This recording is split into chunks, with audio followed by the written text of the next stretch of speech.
packed room today. Happy Friday. I have just one thing at the top, which I think most of you are aware of, and then I'm happy, Matt, to open it up. As you saw this morning with our statement today, due to the deteriorating security situation and out of an abundance of caution, the Department of State ordered the departure of most remaining U.S. government personnel from South Sudan. The U.S. Embassy is therefore only able to offer very limited emergency services to U.S. citizens in the Republic of South Sudan. Due to the drawdown of our personnel in Juba, we recommend the U.S. citizens who are in need of emergency assistance in South Sudan first contact the U.S. Embassy in Nairobi.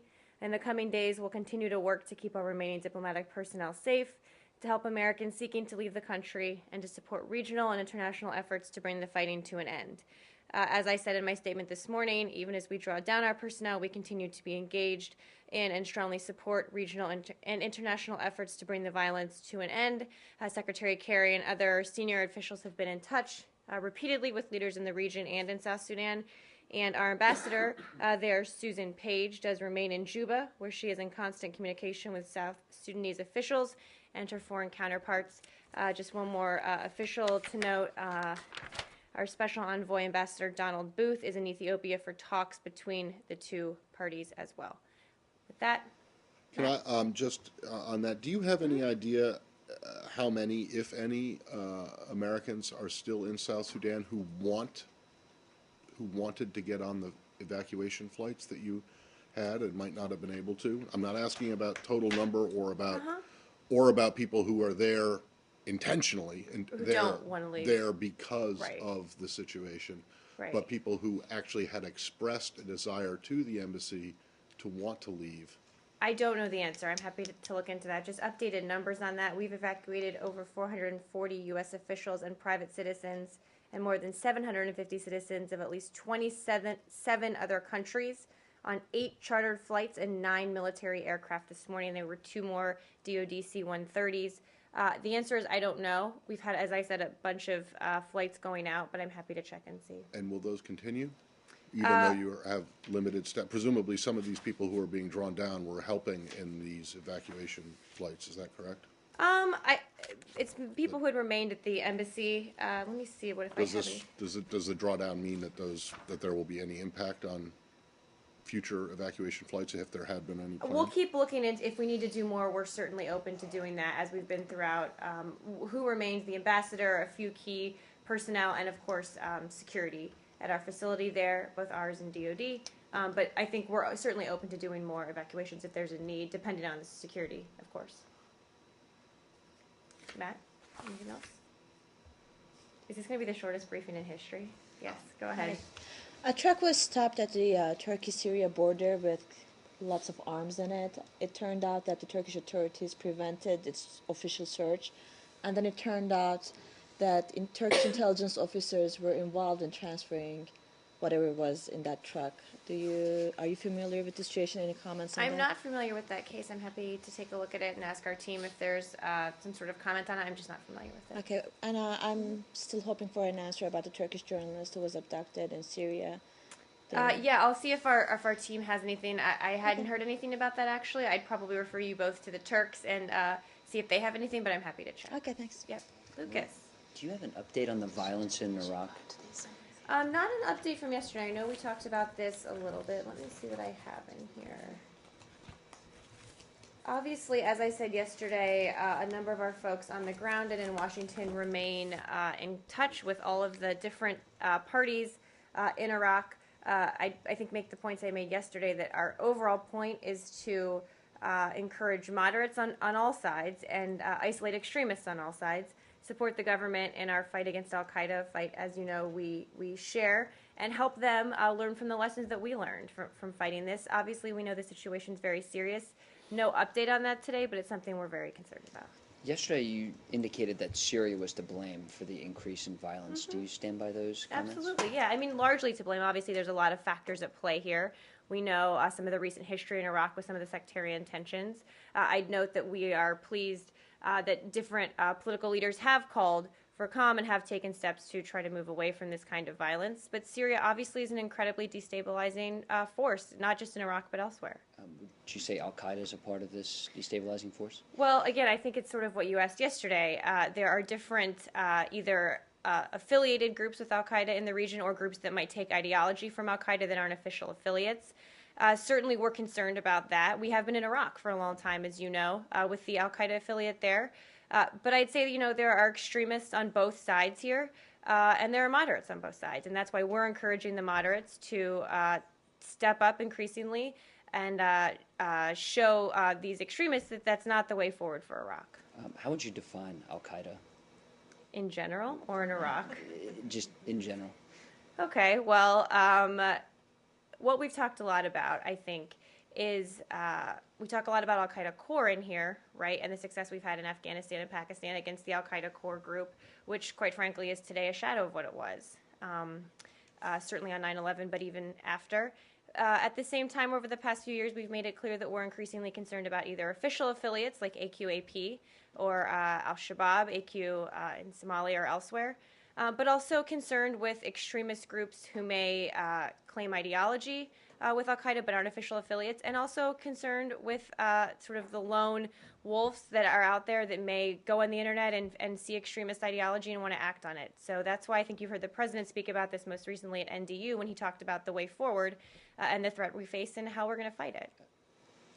There's a UN report that was just released that said there were over 8,000 civilians killed in Iraq in the last year, most deadly year in Iraq since 2008.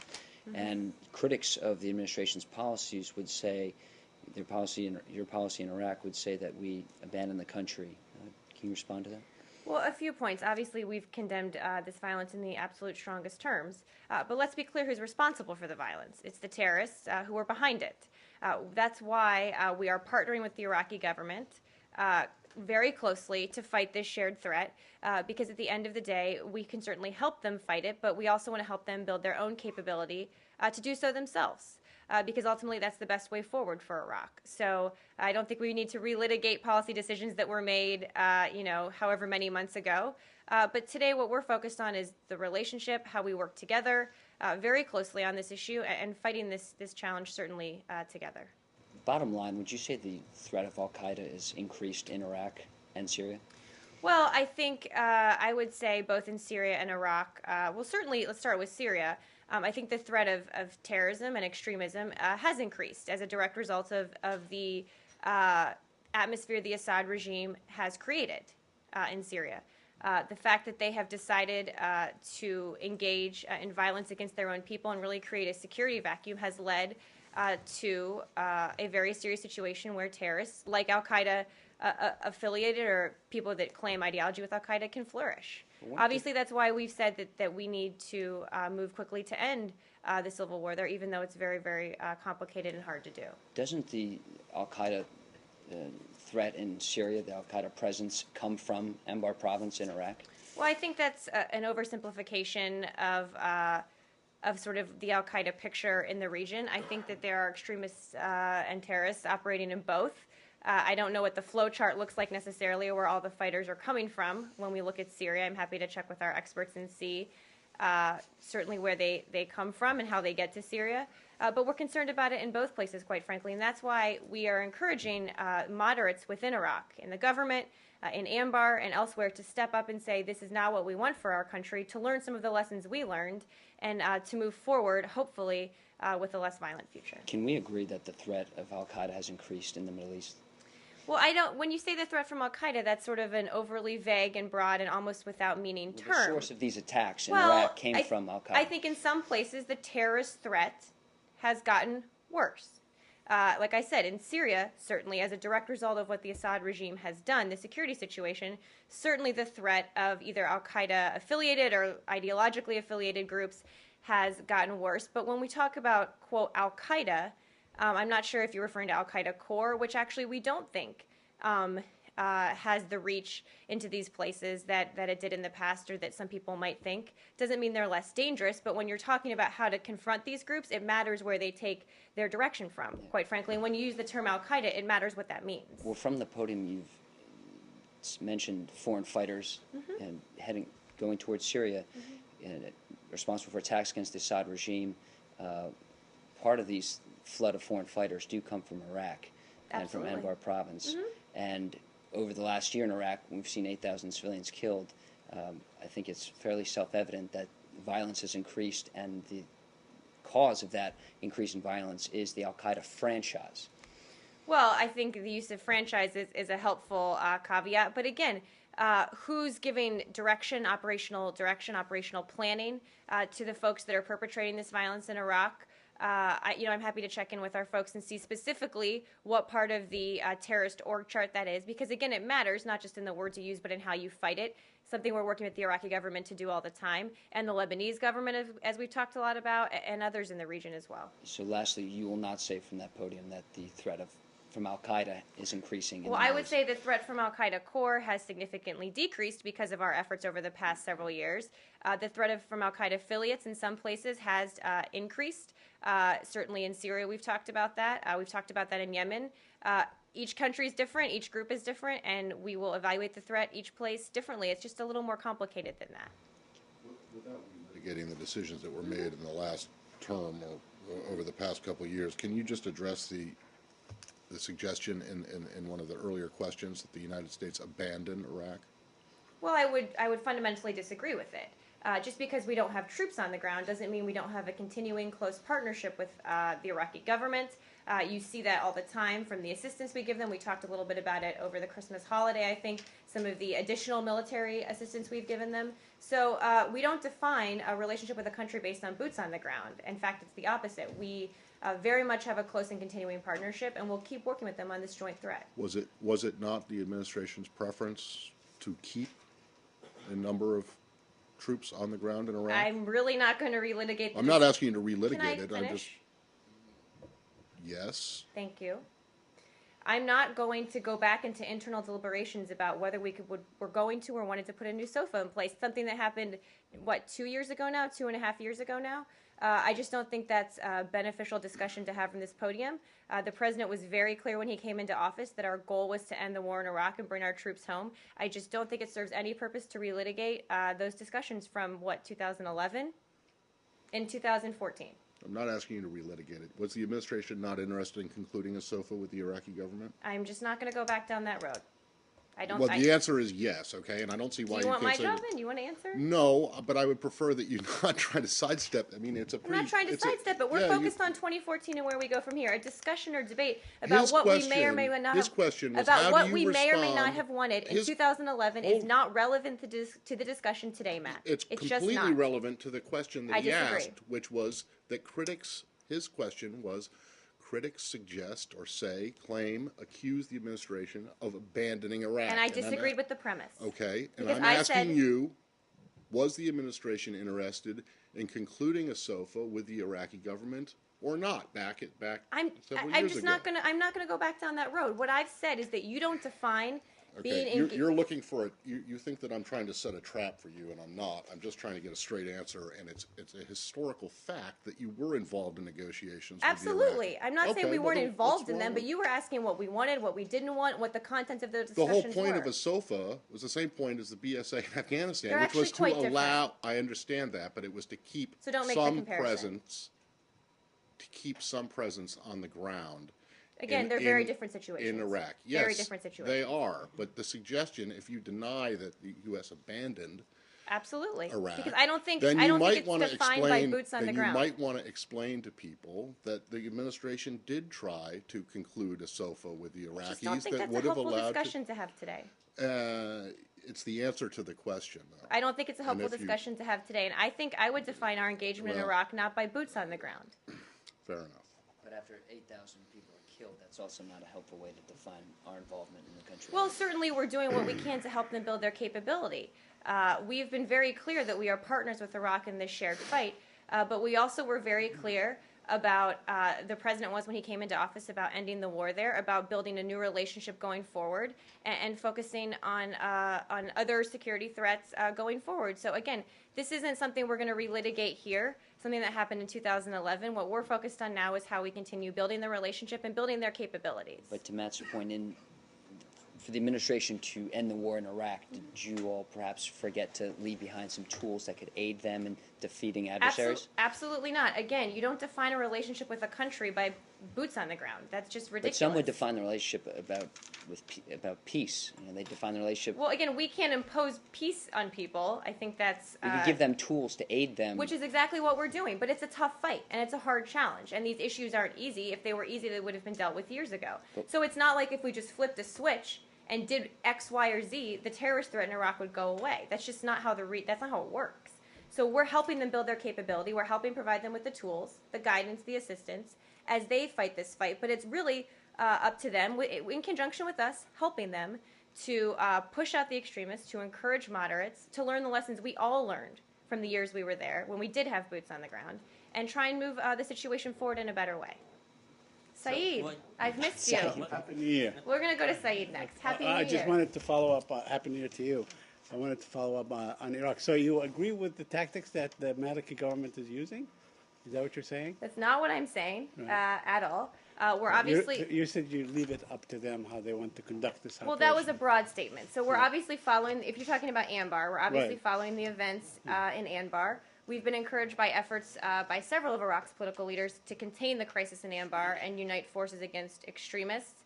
Obviously, we're in close contact from the ground by Ambassador Beecroft here, from Brett McGurk and others, with the Iraqi government at all levels to discuss the way forward. We're following the situation there and helping in any way we can.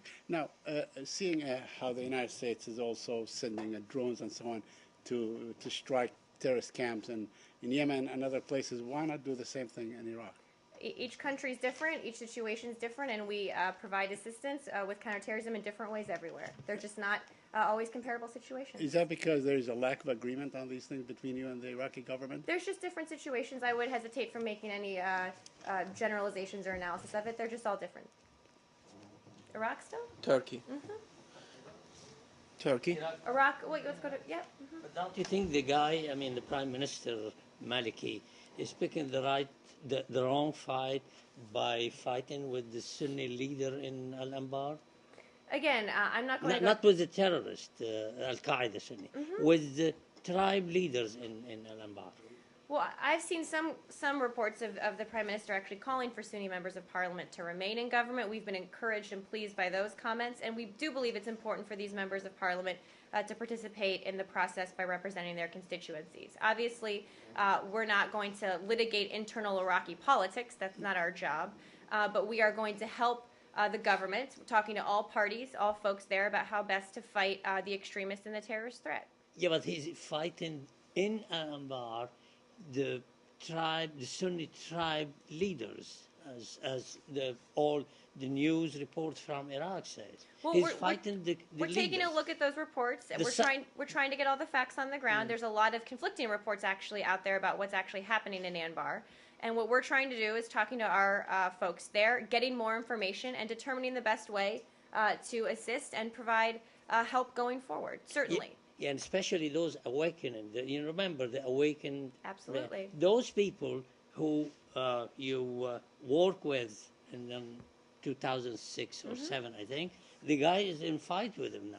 Well, and what we've said broadly, one of the things I've referenced repeatedly, is that we all need to learn the lessons that we learned when we were there and take forward some of those lessons into this fight. Absolutely. When you mentioned the awakening and how in 2006, 2007, the forces of moderation did isolate the extremists and push them out, that's exactly what I'm referring to when I say we need to remember the lessons we learned, we need to take those lessons forward, and we need to see these extremists pushed to the sidelines. Again, not because we want it to happen, because it's what's in the best interest of Iraq's future going forward. Turkey. Yesterday, Washington Post editorial was addressing the U.S. government and saying that the Obama administration should be pressing Mr. Erdogan to respect the rule of law and give police and prosecutors the opportunity to present their cases in court. Do you agree with that, or what's your reaction? Well, we've continued, obviously, to follow the investigations going on in Turkey. We've certainly, over months and years, made concerns known to the Turkish government about freedom of the press, about some of these issues that I think were mentioned there. I don't have any further analysis on that other than to say we have a close relationship with Turkey. We'll keep raising these issues as we think it's appropriate. And again, this is an internal matter in Turkey, and we'll follow it, but this is something for them to deal with. So you have been repeating some of the norms, universal norms here, transparency and judiciary and all that. And Over due process, effective process. access to justice, all of that, absolutely. So over the 3 or 4 weeks that the hundreds of police officers and prosecutors, also the one that who launched the case, removed from the case, do you think that the administration's handling the cases over the month is? Well, I don't have any comment on the specifics of the cases. Obviously, we would reiterate again that we expect Turkey to follow and meet the highest standards for transparency, for timeliness and fairness in its judicial system. But I don't have any specific comments, again, on these cases. So last week, the Prime Minister Erdogan basically said that this corruption case is a plot, is planned in the U.S. in April. Did you guys hatch such a plot to overthrow the Turkish government? Absolutely not. Find this attack baseless. We've made it known to Turkish authorities our concerns about these kind of allegations regarding American officials, just completely baseless. Again, this is an internal Turkish matter. We'll keep following it, but don't have much more on it than that. The administration argues that there's Gülen movement. It is a Islamist, the Islamic movement is behind these cases that try to overthrow the government. Do you know anything about this? Do you have any comment? I mean, on I've this? seen some of those reports. I don't have a comment on it. I'm happy to check with our folks and see if there's more that we can share. Would you be able to define the current U.S.-Turkey relationship under the circumstances? Well, I think broadly speaking, they're a very important NATO ally, as we know. We work together on a host of issues, very closely, including on regional issues like Syria and other issues as well. I think, as I've said about a number of countries, the sign of a close partnership is the ability to speak frankly when you have disagreements, which we do. And we're focused on working together on all these issues going forward. I don't think I have much more analysis on the bilateral relationship than that. Any development on the U.S. ambassador so far? Is he staying or is he? I don't have anything new to announce on that. I'm happy to check, but I don't have any update on that. And lastly, yesterday there were some trucks in Turkey confiscated and then let go. Do you have anything? Do you know anything about the? I haven't seen those reports. I'm not sure if they're the same thing you were asking about, but I'm happy to look into them. Okay. Yes. In the back, hold on, I'll come up. Yep. South Sudan, Ethiopian foreign government announced that ceasefire conference would start in the South Sudan. So, do you have any more information about that? Let me see what I have. I know this is obviously a fast-moving situation, and this is what I mentioned. Ambassador Booth is in Ethiopia for talks between the parties. As I've mentioned, let me pull up a little information on the talks if I have that. These are the IGAD discussions, the Intergovernmental Authority for Development. Nations are supporting this political dialogue in Addis. We do understand that delegations representing both the South Sudanese government and former Vice President Machar have arrived in Addis to discuss an immediate cessation of hostilities and consider a political way forward. We are grateful to the Ethiopian government for hosting these discussions, welcome the leadership of the other countries involved. I'll check and see what the latest is in terms of the exact negotiations. I know this is a ongoing and moving situation, and that's sort of the latest I have, but as we have more to share over the weekend, I think we'll be happy to. Thank you. Care Machar getting a lot of help from Bashir, President of North Sudan? I have not heard anything about that. I'm happy to check with our team. I just don't know the answer, so I'm happy to check. Yes. On Israel, Senators McCain and Graham expressed concern today about Israel's footing going forward in the negotiations. I'm wondering, is the Secretary finding them a source of help or complication during their combined senators? presence? Yes. Okay. Didn't know who you were referring to there. Well, Secretary Kerry did meet with the congressional delegation this morning in Israel. They discussed a range of issues, including the direct negotiations between the Israelis and the Palestinians, also Afghanistan and the ongoing civil war in Syria.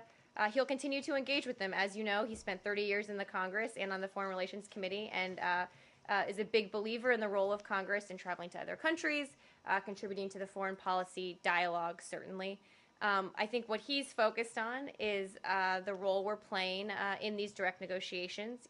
He's in meetings today. He was with Prime Minister Netanyahu this morning, President Abbas this evening Israel time. I think that what we're focused on right now is discussing the framework, seeing if we can make progress in narrowing the gaps between the two sides, and seeing where we go from here. Again, he's happy when other folks contribute to the dialogue, but we're focused on the work at hand and seeing what we can get done. Being evening now, do you know anything about the meeting? I don't. No, I'll check with our team on the road. I know that they were heading into the dinner with President Abbas. I'm happy to check on the latest. And what was it that the senators were concerned about in terms of Israel being pushed into this negotiation? I think you'd have to check in with the senators for them to explain their own words. Obviously, we've said that both the Israelis and the Palestinians have taken courageous steps and chosen to come to the table for direct negotiations. So I'm not going to parse the senators' words for them, but what we're focused on is actually the negotiations and what we can get accomplished. So did I hear that right? The secretary welcomes the comments of the lawmakers? I said, did I say welcome? I don't know. I don't think I said welcome. So he He doesn't. obviously is a big believer in senators being part of the foreign policy dialogue. Right, but I don't know how he feels about their exact comments. I haven't spoken to him since they made Right. them. But in general, he did meet with them today and welcomes them and other senators and members of Congress being engaged in the dialogue on foreign policy. Okay, so he does welcome it. I don't know. I don't know what his personal feelings are in these specific you comments. just said welcome, but anyway. I said he welcomes people in general being Right. part of the dialogue. Okay, but a hallmark of this negotiation has been that he has made it very clear that he doesn't want anyone else to talk, and that the two sides have agreed that he is going to be the sole lone spokesperson for this whole process. So does he find it was the original question, does he find it helpful or problematic that the senators are speaking out about this? Again, I haven't spoken to him since they made these specific comments. In general, I know his feelings on senators and members of Congress being part of the foreign policy dialogue. I'm happy to check in with the team Okay. and see if there's more. And then, is there any change from yesterday in terms of the U.S. wanting or in terms of the administration offering any kind of opinion as to whether Prime Minister Netanyahu's complaints about the Palestinians glorifying these prisoners as heroes, the released prisoners as heroes, is there any change, or you still want to stay? I think I will Long still let the on- Prime Minister speak for himself. But seeing how the secretary was the force behind in advocating the release of these prisoners, did he Well, have the Israeli a government makes decisions right? for Of themselves. course, the Israeli government makes the decision and so on. But it seems that the secretary put his prestige behind the release, the And he continued certainly release. thinks it's a courageous decision, Okay, yes. I take that back. Seeing how he was instrumental in reaching these agreements between Israelis and Palestinians, including the release of the prisoners, did he express any kind of, complaint? Did he complain to Abbas about welcoming the prisoners as heroes? Again, they were just going into a meeting this evening. I'm happy to check and see if there's more details. We've said that we believe there are partners for peace on both sides, that Prime Minister Netanyahu and President Abbas have both made courageous decisions and are at the table negotiating in good faith. That hasn't changed. I don't think I probably have more details about private discussions to read out for you. Well, I mean, you talked about partners for peace. Seeing or listening to Prime Minister Netanyahu yesterday, he basically said that the Palestinians were not partners for peace. Well, again, I'll let him speak for himself, but what I would note is that we had a good set of meetings with him yesterday, good set this morning. Clearly the process is moving forward, and what we're focused on is those negotiations and what comes out of them. And then it was almost immediately by Saeb Erekat, the chief Palestinian negotiator, who came out and said that the Israelis really don't want to go forward with peace, and the whole thing is basically a cover for settlements and so on. Do you have any comment? That since he's the don't chief negotiator, I mean, you know, but you ask every week. It seems like there's some report, someone in the press talking about this. We're not focused on words in the press. We're focused on actions at the negotiating table, and that's exactly what's happening right now. The two parties are at the table. We are engaged in serious negotiations. We're at a critical point. The Secretary said yesterday that, very soon, if not now, we are at a point where both sides are going to have to make tough decisions. And we are focused on those discussions squarely. Does that mean that we are close to a deal, or at I don't want to. I don't want to look into the crystal ball. agreement? Yeah. I don't want to look into a crystal ball. The framework is very important. If and when that happens, we certainly think that would be a breakthrough in this process. But they're tough issues, and no one underestimates how hard it's going to be. I don't want to look into a crystal ball because I just can't to see when we might get some sort of agreement on a framework. What? About words in the media or words in the press, but my questions yesterday and some of the questions here today have not been. They've been about the Prime Minister Netanyahu's comments standing next to the Secretary of State, saying that the Palestinians aren't interested in peace, and the proof of that, or the reasoning behind that, is because of this incitement that he claims is still continuing.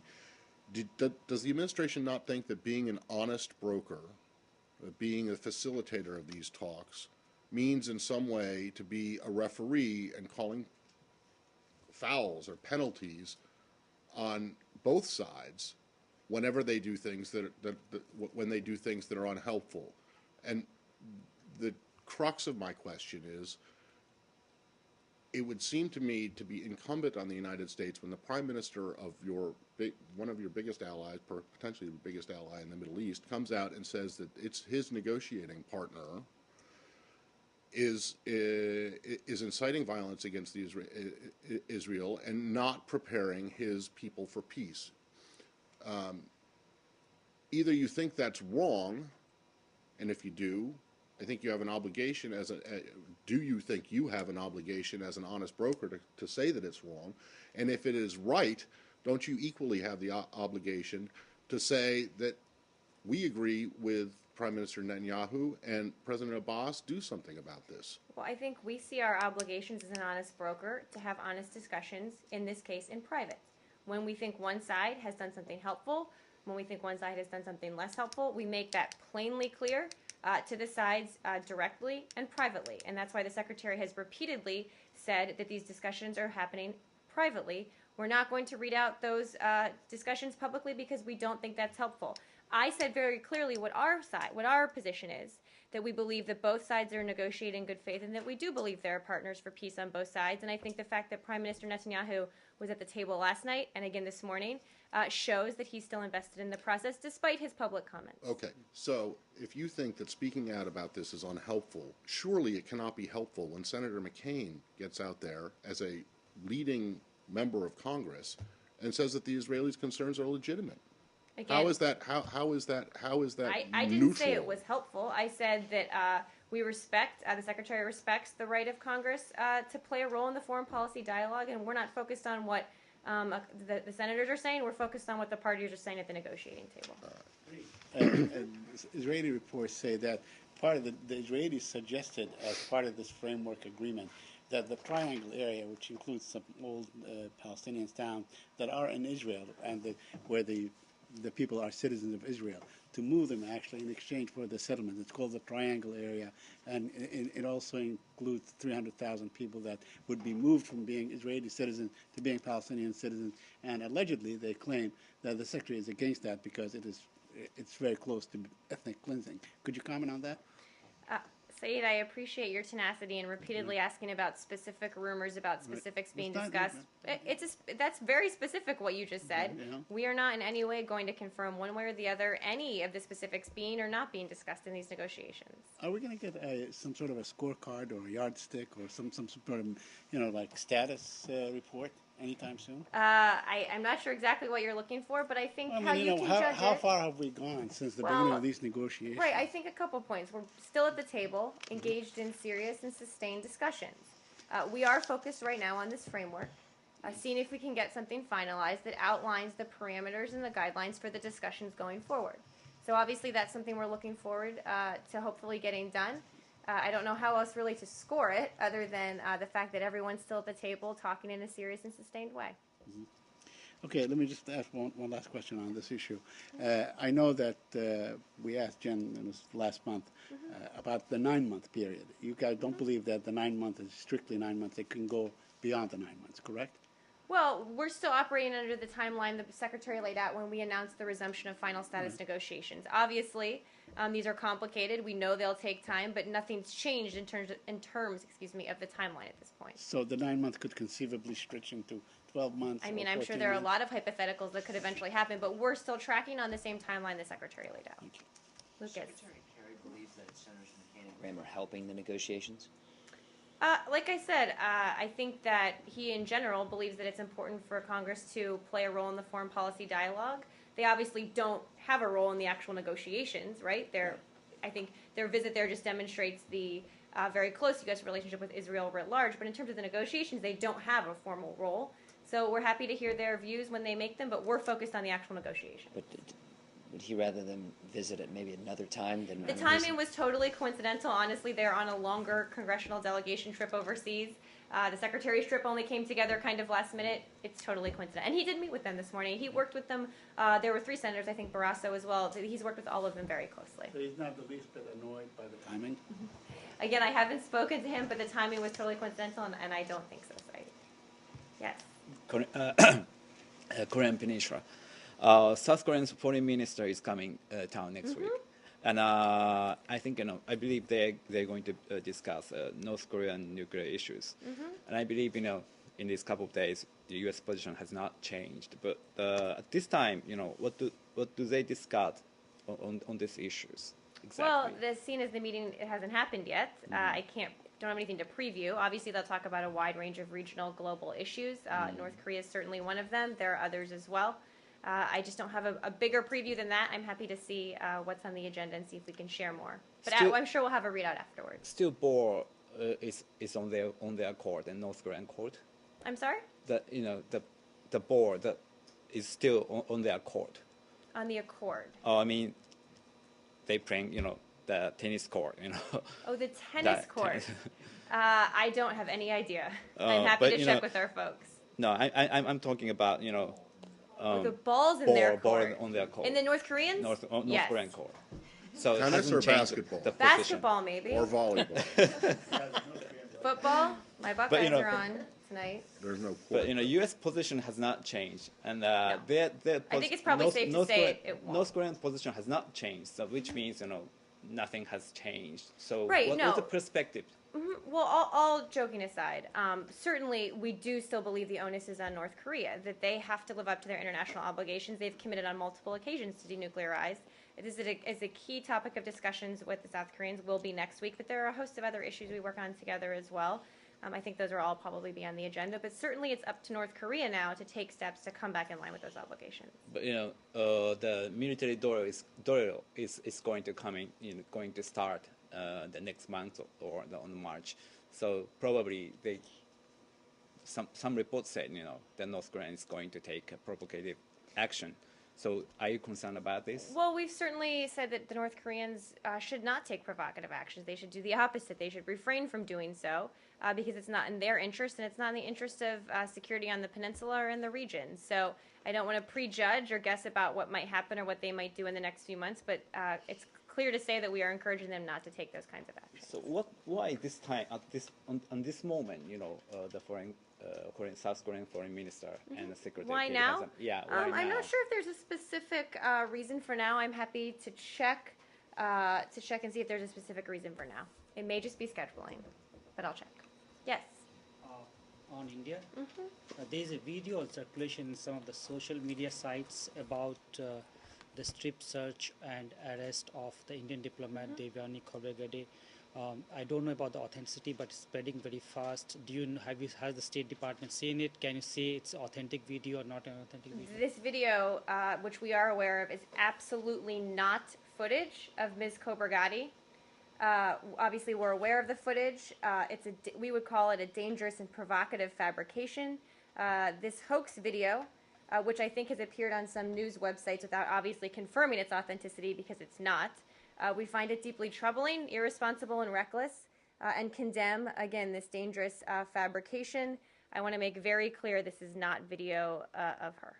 But is this the way normally when someone is arrested, this is how they are strip searched? Well, we spoke with the marshals about this issue, and they did confirm, and they can speak more for themselves, that the footage in question does not depict U.S. Marshal employees. Obviously, that the search methods depicted in the video are not U.S. Marshals policy.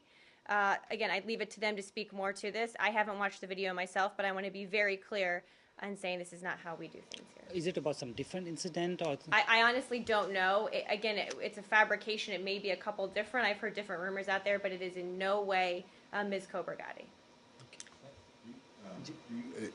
Are you looking into who concocted this? I can check. I don't know. Maybe. I mean, it seems as though you're concerned that this has been put together to foment. Well, I don't want to or guess to why it was put incite. together, but we do think it could be potentially dangerous if people think it's real, which it's not. We certainly don't want people to think that it is. Potentially dangerous. How? Because there could be security concerns. It could cause people to react in a certain way. Obviously, we don't want false information like this out there. Yeah. And are you looking into the origin of this? I think that's what Matt just asked. I'll check with our folks and see if anyone here or elsewhere is. I just don't know. Another question is the Indian Prime Minister noted that in his 10 years rule, the U.S.-India nuclear deal was the best moment in his life. But the U.S. Industry is still not happy with the deal, with India dragging its feet, on implementation, liability cases. So where does the deal today stand? I don't know what the latest is. I'm happy to check with our folks. Yep. On China, the arson attack on the Chinese consulate in San Francisco, do you have any update on the investigation? Well, not on the investigation, which the FBI is doing. I just got a couple of answers to people's questions yesterday. Okay. The San Francisco Police Department is providing 24/7 coverage at the Chinese consulate while the investigation continues. Beyond that, we don't discuss specifics about security posture. I think that's the biggest update. Oh, the only other question I got an answer to from yesterday, do we wait for an investigation to conclude before we determine if there are more security needs? The answer is no. No. That's a separate process. We would not wait for an investigation to conclude. We're looking into whether more security is appropriate. As I said, the police department's providing 24/7 security. FBI may have more on the investigation. Okay. Yeah. There's another news report about Assistant Secretary Biswal postponing her trip to India next week because of the tensions between the two countries. Is it true? Yeah, our Assistant Secretary certainly looks forward to visiting India as soon as possible. It's my understanding there was nothing locked in stone on the calendar. I know there were some rumors out there. When it works in her schedule, she's very much looking forward to traveling there, to the region, and talking to folks on the ground. But do you have any timeline for that? I don't, no. Is he also planning to travel to Sri Lanka? I can check and see. I don't have any travel to announce, but I'm happy to check and see what those travel plans might look like. And do you have any further update on the review process of the applications? Still ongoing. Still ongoing? Still ongoing. Do you have Then we'll go to Syria. any readout on any phone calls? No phone calls? No readouts. No readouts. And you say the discussions are going on, the negotiations. So are they going on from your embassy? Because if there what are you referring to? I don't think I used the word negotiate. you said not negotiation. You said that the discussions to take it forward. So are they going on without any phone calls? Well, clearly we talk with our folks in country quite a bit. Also here, I don't have any phone calls from the secretary to read out. I'm happy to see if other senior officials have made calls. I know people have been engaged on it at a high level. A follow-up to the question you asked yesterday about 2 more investigations pending. Do you know? Pending investigations, again, every case is different. First of all, I'm not aware of any other pending investigations. It doesn't mean there aren't. But as a general matter, we would not be able to share details about any ongoing or pending investigation if there was one, which again, I don't know if there is. That's just not, we can't do that, I think, legally. And the Prime Minister also said in his remarks in response to a question from Washington Post that this episode has resulted in a hiccup in the bilateral ties between India and U.S. Do you agree with his assessment? Well, I think what we're focused on, and what I said repeatedly, is how to move the relationship forward and get it back in a place that is best for both countries. Clearly, I mean, when you hear the Secretary express regret about something, that means that everything hasn't gone as it should. And what we're focused on now is getting the relationship back on really strong footing. We just have too much important work to do together going forward on a host of issues in the region and around the world. As the diplomatic talks continue, is it headed towards resolving this issue, or do you think it's going to linger on for some time? Well, again, there's a judicial process, a legal process underway, and I don't have any estimates for how long that will all take to play out. There's also our diplomatic discussions as well. Just nothing new to announce or guess about here today. Thank you. Let's go to Syria. Yeah, with less than 3 weeks to go for the Geneva 2 conference, is there anything that you can share with us as to the progress, what is going on? Anything new? Anything new? No, nothing new. We're continuing to work with the international community, our partners, in preparation for the conference on January 22nd. Nothing really new to announce on that. So does that mean it's all smooth sailing from here on in? Well, I think that no one expects that this will all be smooth sailing. We're trying to get a negotiated conference together about an ongoing civil war, so I think it would be crazy to think it would be smooth sailing. No, but I mean, we're as far moving as forward. holding the conference. Well, certainly we're still planning, tracking for it. No changes at all in that. These are complicated issues. We know that we still need a delegation from the opposition side, but we're tracking towards that. Preparations are on way. And ongoing. Ongoing. And or underway, one of the two. It's safe to assume that Ambassador Ford is working with the opposition very closely. Absolutely. In terms of sort of putting together a As he always delegation. does. Okay. On What the about whole Iran's participation? Have you changed your position on Iran? We haven't, and it's my understanding that no decision has yet been made on that. That's it? No.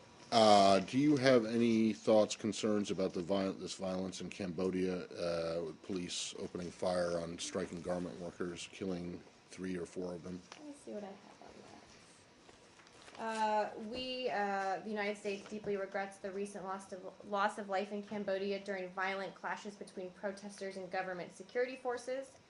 We condemn violence as a means to achieve political or other objectives, and urge all sides to exercise maximum restraint and show respect for the rule of law. We have urged workers, unions, and the government to work together towards a peaceful resolution of labor disagreements, and we're actively engaging the royal government of Cambodia, exporters, buyers, the International Labor Organization, and Cambodian workers' organizations on these issues. Can you be more specific about the active engagement? In terms of who? Well, in terms of, how is it, who, and, Well, in terms of what the is it? message, we're urging respect for workers' rights and safe working conditions in general. I'm happy to see who is actually doing the engagement. Right. Well, I would presume it's the embassy. I would presume that as well. But I Okay. don't want to make a statement as fact when I don't know that to be the case. Yeah. Now, the Secretary does not agree with the senators that Israel's concerns are legitimate. Does he? Well, In terms of the negotiations, because he always said this is a good thing for Israel that we have Israel's back. I mean, those were his words. well, and so we've on. been very clear that we believe these issues are best negotiated at the negotiating table as part of a final status agreement. That both sides are there, operating in good faith, and that's certainly what he's been operating under since the beginning. So he does not agree with the senators that. I didn't see all the comments the senators made, and I don't want to speak to say if the secretary agrees or disagrees. I can just say what his position is and how he's going to these negotiations. I'm sorry, going back to India again. It's okay. Final time. Yesterday, I had asked a question about India deploying around 150 police personnel outside the U.S. Embassy in New Delhi. Was there any fresh security threat, or what is your assessment about that? Well, we've welcomed statements from the Ministry of External Affairs that India is fully committed to ensuring the safety and security of all diplomats in Delhi and elsewhere. And we appreciate the efforts of the Indian police outside of our facilities. Beyond that, I'm not going to get into a lot of specifics about our security posture, but certainly we appreciate the police's efforts, and we'll move forward from here. So you are satisfied with the steps taken by the... We appreciated these, and we have noted that the government said they're committed to maintaining security, and we have no reason to think otherwise. Thanks. Have you been asked? Forgive me if this has been asked before, and I don't know if you would have any comment on it. But have you seen the situation in Egypt where this puppet has been? I haven't been asked about this. You have not. Do you have any comment on a check with puppet being investigated for terrorism? I will check. We've said, I don't have anything specific on that. We've said from the beginning we're concerned about due process of law and politically motivated arrests and investigations. Happy to check into this. Okay. Well, I just don't have a comment. as a general rule, do you believe that inanimate objects can be rightfully accused of fomenting terror, or would it be the person behind I'm happy to the see puppet, if we have a the specific puppet comment from our master, team. if as it were? who might be charged. I'm Has, happy- has the embassy taken note of this? I Have will. you I guys- will check on it. Thank you. Yep.